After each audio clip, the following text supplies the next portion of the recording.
Welcome back, guys, to Welker Farms. This is Big Sky, Montana, as you can see by the big sky.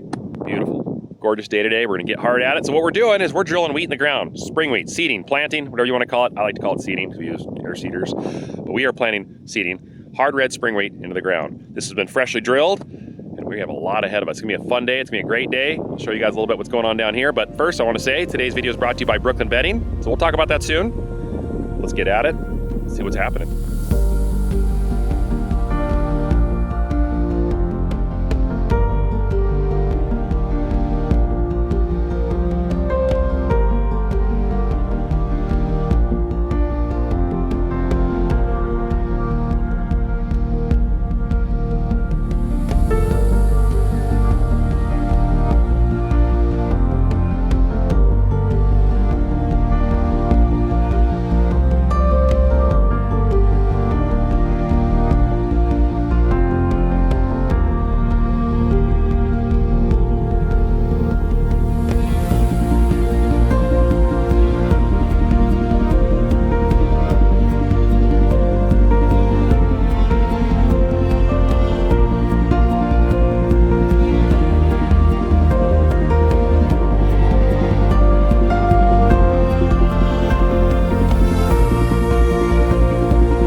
Weather's back. Nice weather. It was cold last couple days.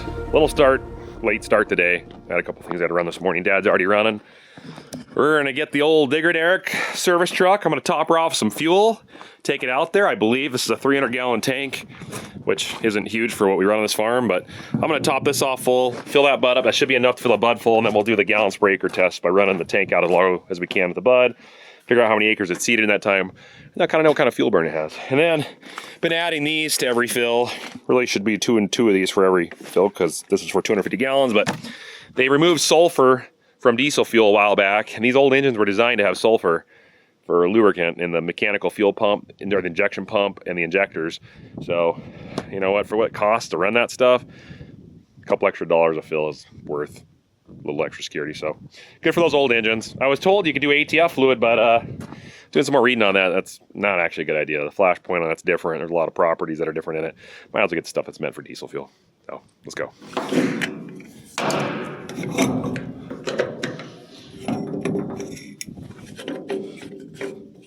In goes some more money. This thing likes the fuel. And this is not a very fast pump. It's 20 gallon a minute, and it used to be a 50, and I put a 20 on it, I think it'd make a big difference, and it did. About the same speed. It's not fast transfer pumps. I don't think I'd buy that rating on there. So, whatever. It's okay, he'll get in there one way or another.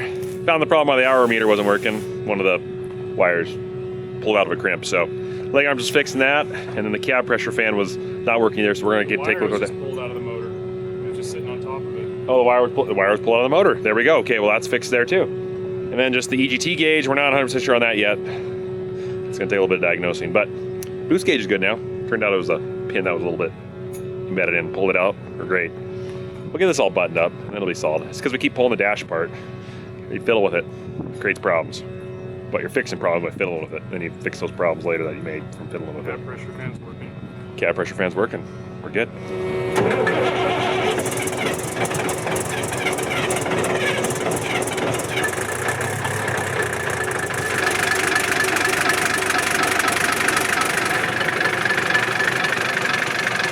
We are right, where are we? Right here. We got this much room.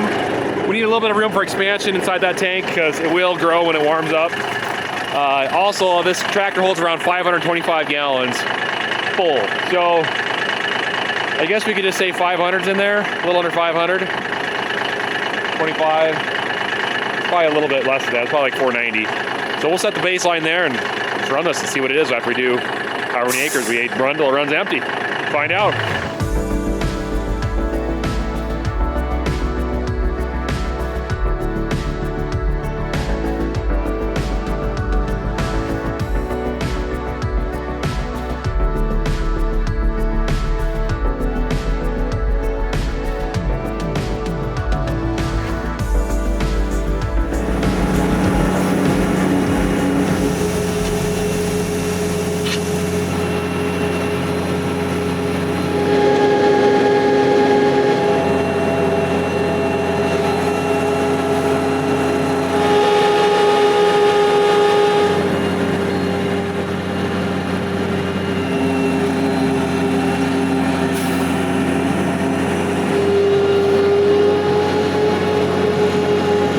There we are.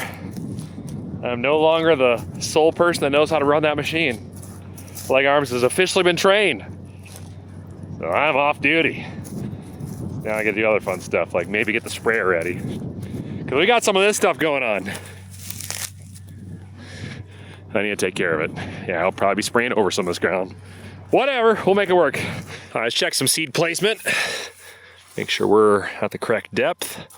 I saw there's a seed. And the fertilizer was right there. There's a piece of urea right there. It's possible a little too much air and it's causing some of the seed to bounce out of its bed. There's the fertilizer. What do I do with the seed? There's the seed right there. Yeah, it's about right. Yeah, it's in the moisture. There's seed. And there's some fertilizer. Okay. All right, I'm back at the primary residence for myself. I'm going to talk about today's video sponsor, and that's Brooklyn Bedding. Let's go in the master bedroom. Let's take a look at the mattress. Let's talk about it.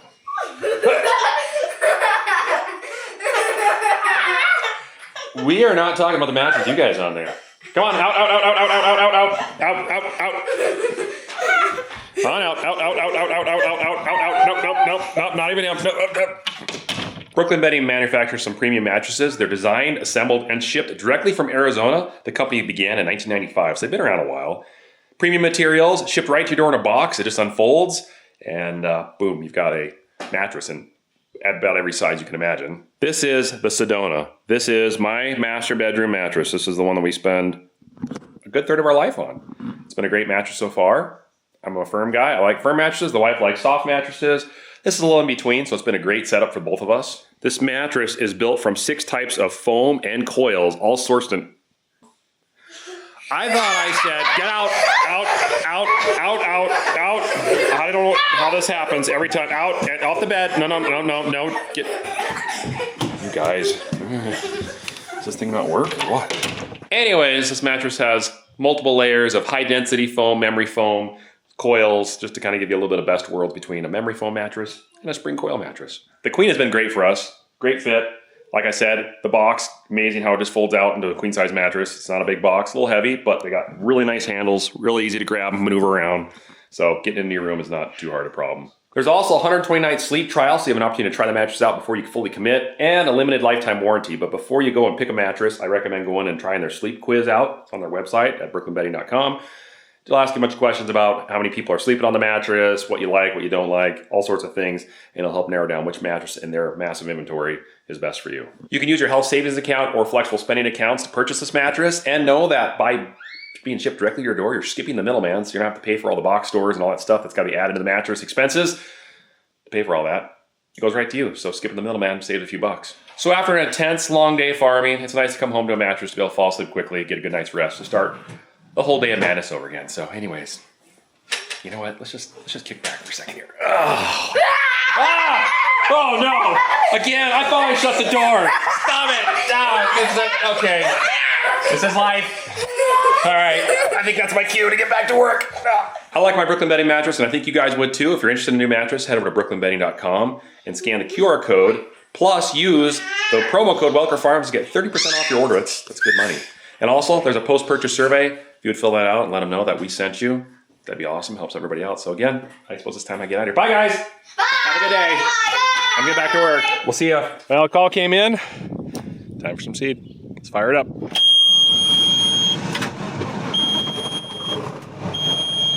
Well, hello. I am not in the shop, which is a good thing. I'm actually really happy to not be in the shop and tinkering.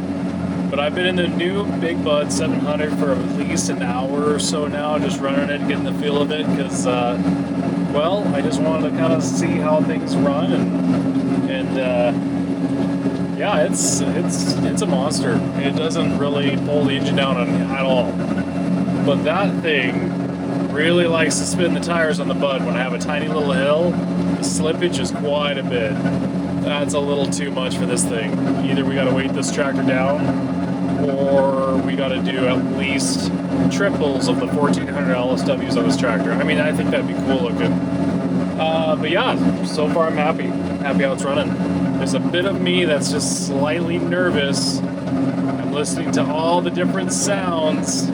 The way this thing feels, like right now I know there's a cab mount that's just barely squeaking, so there's a little squeak there, but I'm listening to the engine, like I'm paranoid. Is the hydraulic line gonna blow? Is the engine gonna overheat? Transmission gonna overheat? Transmission gonna stop running or shifting or get locked up, or like all these little things. I'm like, my faith in this thing isn't super high because I haven't sat in it and ran it for a while. But for those that have done like restorations on cars and vehicles or whatever it might be, tractors, trucks, you know exactly what I'm talking about. When you put all that effort in and you get the thing going, you're instantly like hooked. I'm like, wait, what's that sound? I don't know. That's just how I feel right now.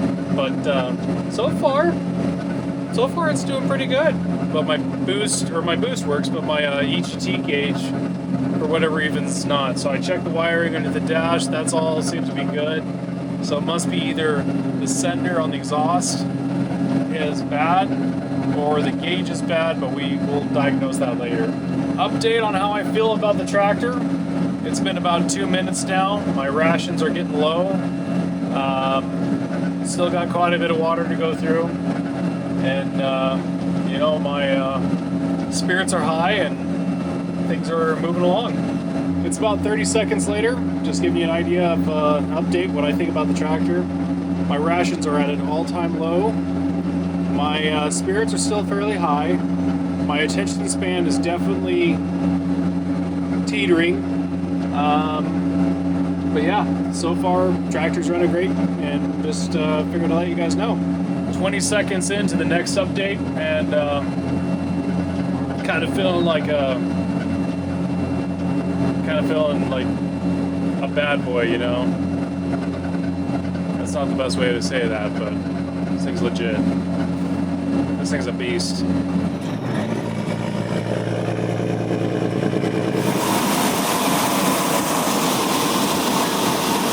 Perfect timing, but the other drill's out too, so I'll just run right over to get him as well. He's just a mile away, so that's not far. So top him off.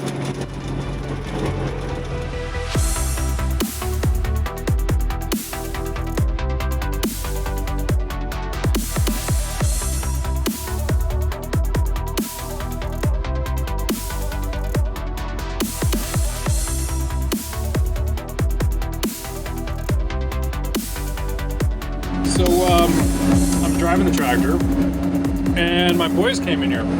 There's Raleigh. Hey, Red. How you doing, bud? Good. He's eating a carrot.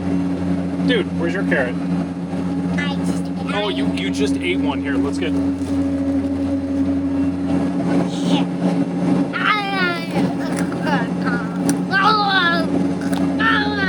You gotta keep him fed. Because one day, hopefully, you guys can help us out on the farm, because we can use some help, huh? Yeah. Do you think you're gonna help us out on the farm? Yeah. Yeah, okay, I like that. Good choice.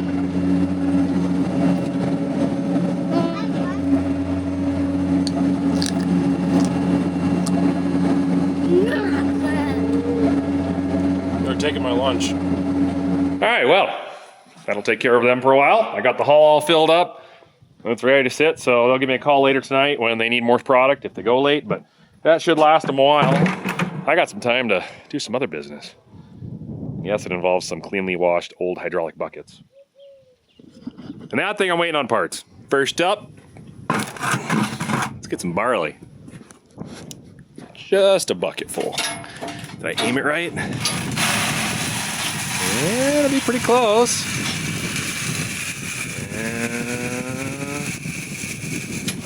Beautiful. And some good old-fashioned winter wheat. Beautiful. Last but not least, some yellow peas.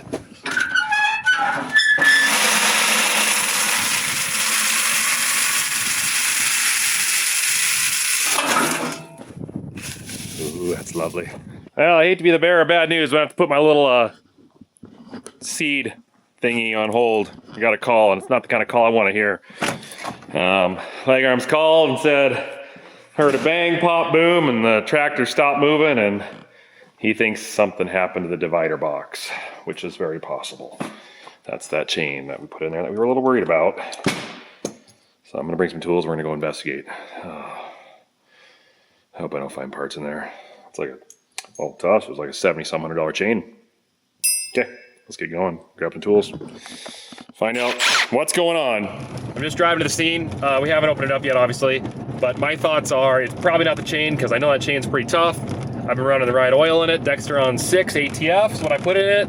Just put oil in it right before we started the season. I drained what we had in it for last harvest just in case there was any break-in filings in it. Got rid of all that, so fresh oil. Has not been getting hot. Maybe 120 degrees Fahrenheit on the hot day. 130 is like the most I've gotten that up to. So it has not been hot. Has not cooked the oil. So my thought is it's something to do with the sprockets. There's I think a keyway, a big keyway in there on the shaft. The way that transmission hits is pretty hard. I just worried that maybe the keyway, something happened to that. The other thing is, I'm wondering, is the transmission, but I just don't think that transmission, that's rated for 1,200 horsepower. It shouldn't be that. So we'll check the output shaft and the transmission, see if it turns. If it turns and the axles don't turn, it's the chain case. So let's find out. Open it up in a second. I'll tell you one thing, that pillar SF7112 is a 12-inch spacing. Our 700 hoe drills are 12-inch spacing. This is much smoother to drive across than our hoe drills.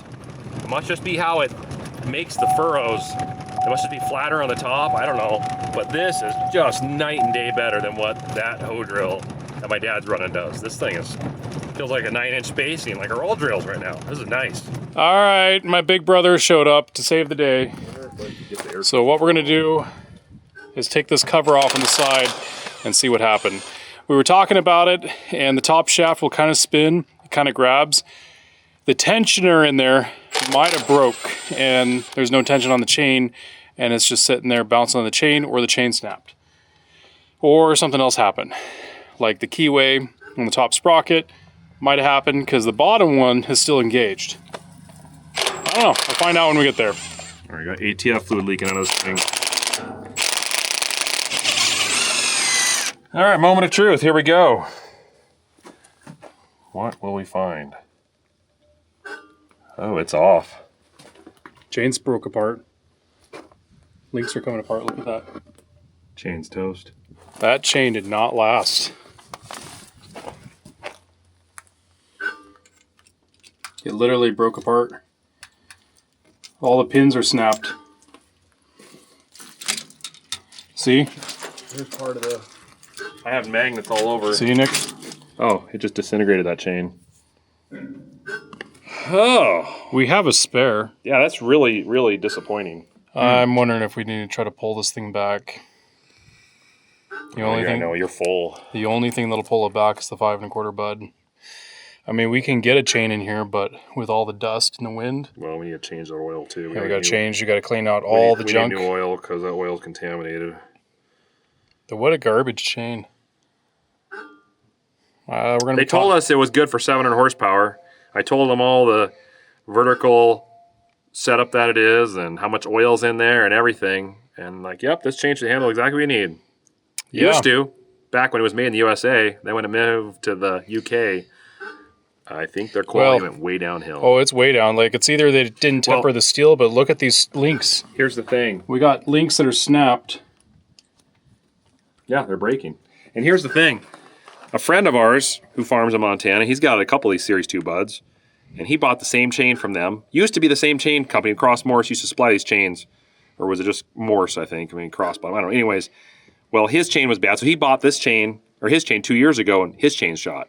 Yeah. And he's like, hey, Nick, just keep a heads up. My chain's shot, and you just bought two from the same guys.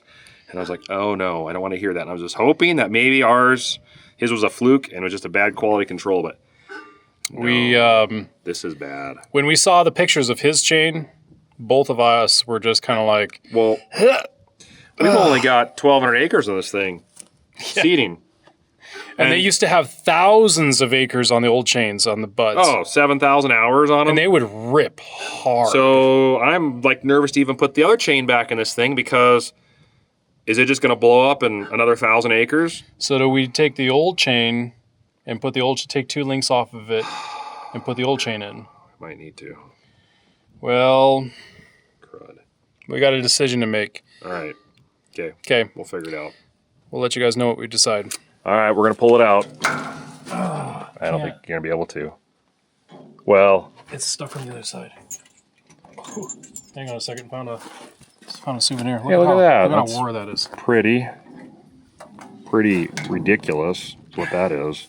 Oh, it's jammed on the other side. That's why. Not that everything made in the USA is better, because clearly we have our own problems, but it's the links are coming out, and that's why. If this chain were made like it used to be, this is not what happened. It's unfortunate. It's also unfortunate we spent that much money to get it over here from the UK. What is it caught on?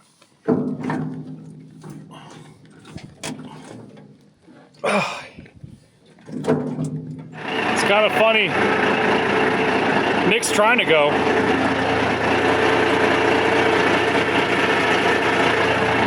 No, that's just the momentum in the transmission is just spinning that output shaft because there's no resistance in it. It's not like hurting anything. It's just there's no resistance.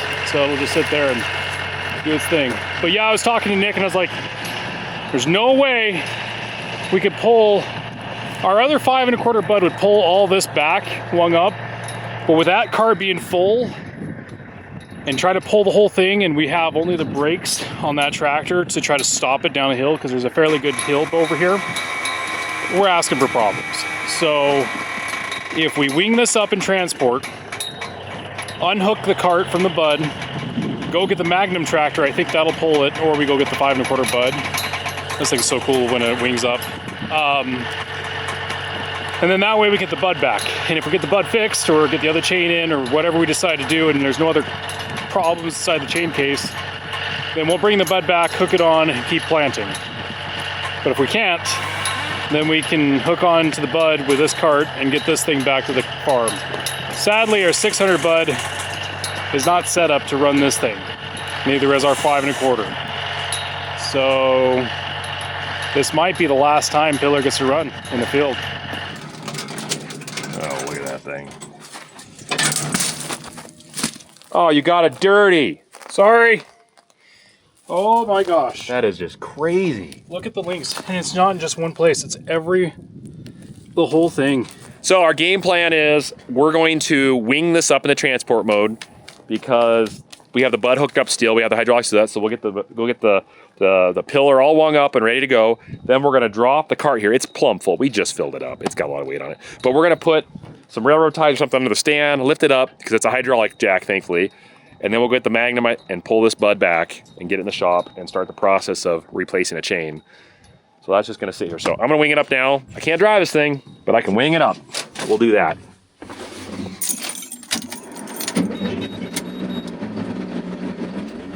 All right, we'll leave it here. We go get the Magnum. I think that's going to be the hero of the day. Pull that thing back. Not the whole drill, the bud. All right, you know what this means, guys. The Yankum Wall of Fame. Oh, sorry, I'll get out of the way. Yeah, please. All right. Ooh, Nick, can I, please, can I have this one? We could try that one, I guess. I mean, we don't need that one. We're just freewheeling it, but. But yeah, we do. We do. Okay. All right. Ouch. That is a monster rope. It's a big rope. Now we can get it off. There we go. Oh, yeah, that's going to do it. We're not going to break the Magnum. Someone's going to think that we staged all this. We deliberately set the chain up to fail to this very moment. Now, if some of you are wondering, well, you probably just put that chain through more than it was meant for. That's too much horsepower. I have email proof. I went and emailed Cross Morse early on when we were figuring this tractor out and said, hey, we're going to have this engine with this much horsepower, with this much foot-pounds of torque, and this transmission, and this tractor doing this kind of work. Is your chain suitable for this, or are we putting this tractor through this chain through more than what it can handle? And they came back with the specs and said, no, you're well within the limits of this chain. You'll be okay. This chain will be perfect for what you need. That's basically what they told me. So I was like, all right, well, I guess we're good. That chain's good for 700 horsepower. Let's run it. No, it clearly isn't. So, anyways, yes. You learn, but we might have other options, so we'll stay tuned on that. All right, the reason why we didn't go with our big bud, the 5 1/4, is because it's in the back of the shop, which means we have to move the 9370 out of the way, and we have not started that bud this year. It'd be a little bit of a hassle. The Magnum here, the 7140 case tractor that we have, starts, and it should be enough to pull it back here, even if we have to go really slow. To be honest, going slow is probably a good thing, because well, we don't want to cause more problems than there should be. So how we're going to do this is the tractor runs just fine. So we'll start the tractor. It'll be able to pump up air for brakes, and you'll have the engine running for hydraulics so you can steer it. And then one of us will be in the Magnum here, and we'll just pull it. Yeah, it'll work, I guess. Oh man, Nick and I were just talking on the way back here and just thinking about it, and we're like, even if that bud was at 600 horsepower, it should not snap a chain like that. Because all the days of those buds running this country, pulling those Rickstad plows at like 60 feet plus with like 14-inch sweeps on them, or shovels, or however you want to call them, and they're ripping the ground. And there was hard packed ground that they were shredding and ripping. They didn't have chain issues like this. They'd slowly wear out and get stretched, and you have to tighten them up, but not like this. This thing cratered, which means poor quality steel, not tempered correctly. Yeah, not good. So we're gonna reach out to the company, Morris Chains, and hopefully, I'm not holding my breath because they're on the other side of the world, but I hope that they might try to resolve the situation, do something for us, help us out, because we spent a lot of money on those chains. Now granted, we still have a spare one, but I don't know. It's just a inconvenience. We knew that was going to be a weak spot in the tractor when we built this thing. We understood that. But anyways, it should not have failed like that. It should have lasted a whole lot longer than that. All right. Well, at least we got some footage for you guys running the bud. That's a cool thing. Yeah. All right, I'm gonna have the lonely drive of shame back to the other tractor in the Magnum.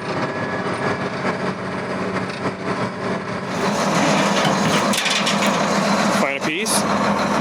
Huh. Funny. Well, there's our problem, Nick. What is it? You got dirt on it. It's contaminated. It's when we had it on the ground and we were putting the... Oh, you found another one? Yeah, that was contaminated too. Yeah, I should have figured that was wrong. All right, it's starting up the tractor. We got everything else disconnected besides the jack.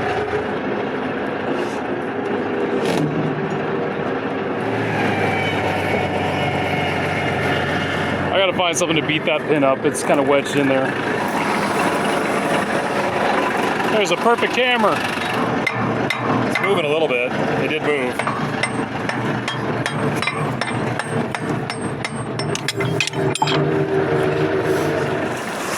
I brought a soft shackle here just in case.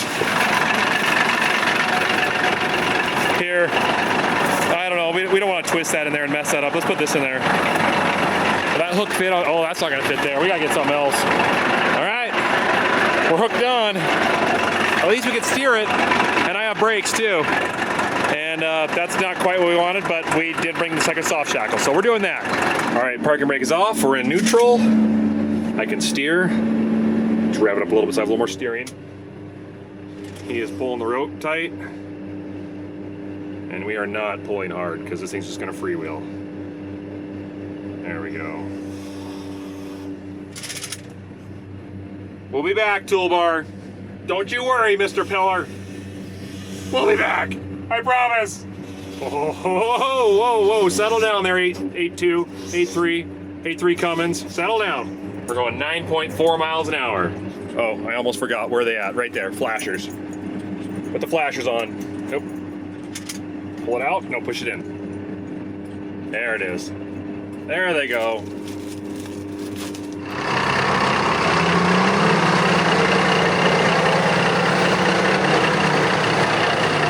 He's got me pulling at 18.6 miles an hour. It's actually surprised that tractor kicked up. It pulled me pretty quick there. That was impressive. It's interesting. I can hear the axles whining right now. Because before, under its own power, you know, I always thought that sound was the transmission. But I can hear a mechanical sound whining, and that's got to be the axles. It's the only thing, planetaries and axles, that are moving right now. Oh yeah, huh? Interesting. That's what that makes that sound. I always thought that was the transmission. All right, and real quick, for those that wonder why we're being all lighthearted about this and joking and not instead breaking stuff, and you know, I expected something to happen at some point, so this isn't a surprise. 2, we have a spare chain and the old chain, so it's not like we're dead in the water.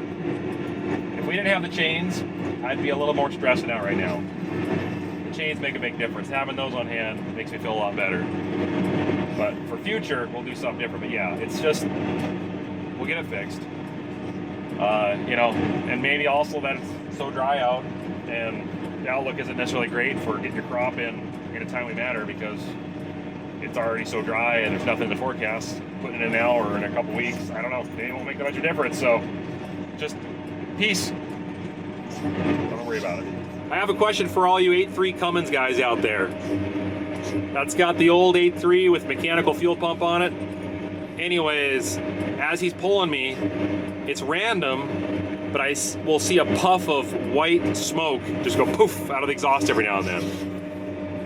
It's not like hitting every time, like there's a cylinder that's misfiring every single time, but as he's going, all of a sudden poof, and then a little while poof, and then a couple back to back. I don't know if you can see it. You probably can't see it because all the dust. So what's doing that?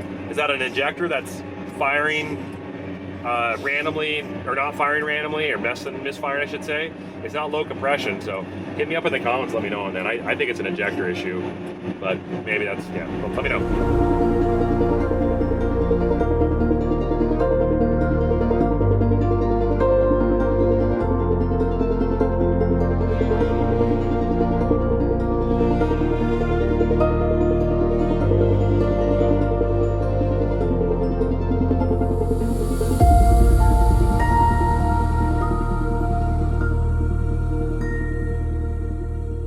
We switched to some smaller things.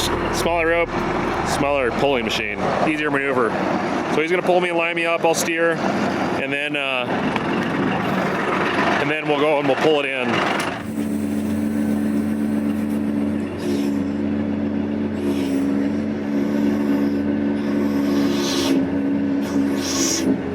Okay, I think Dad's gonna grab the yankum rope. Reposition here, we'll pull it in.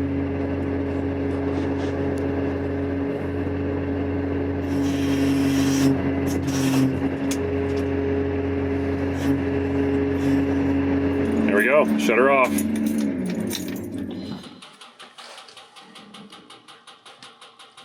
Ew. Well, at least it's going to get another oil change.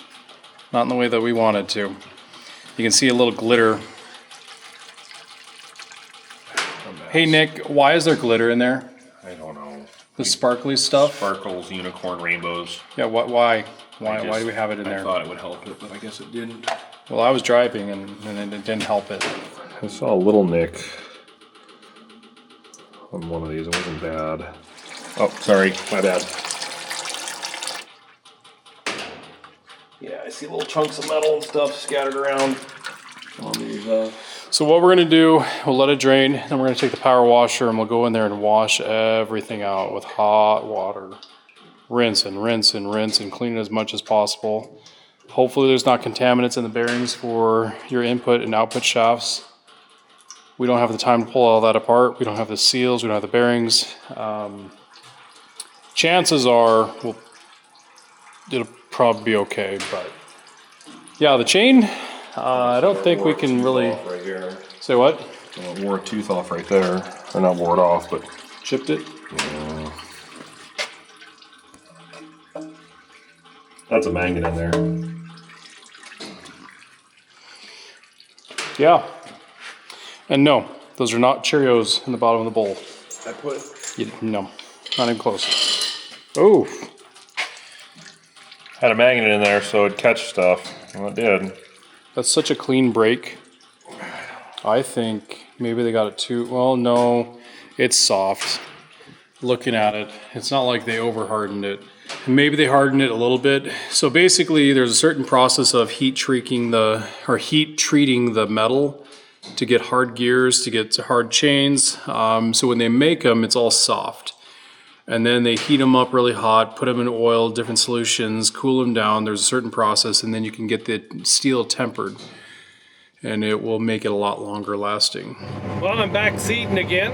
It's been a couple days, 3 days or 4 days since I last videoed. Give an update.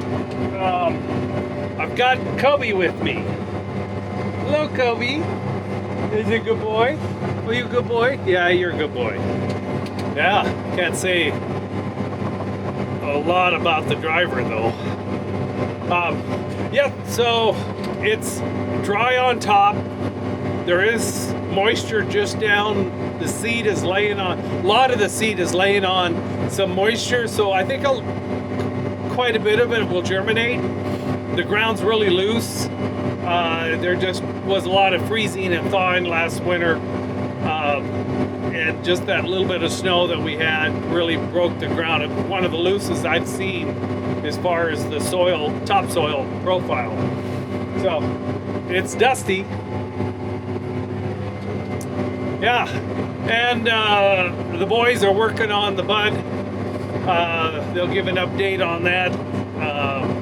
Doing a little repair work. But we're getting close to being half done with this year's seeding. We'll have a few good days here. It's supposed to get almost 70 today. As you can see, I'm sort of dressed for it. So anyway, that's the scoop. I'll keep an eye out on the tractor and seeding, and he'll keep an eye on hairs.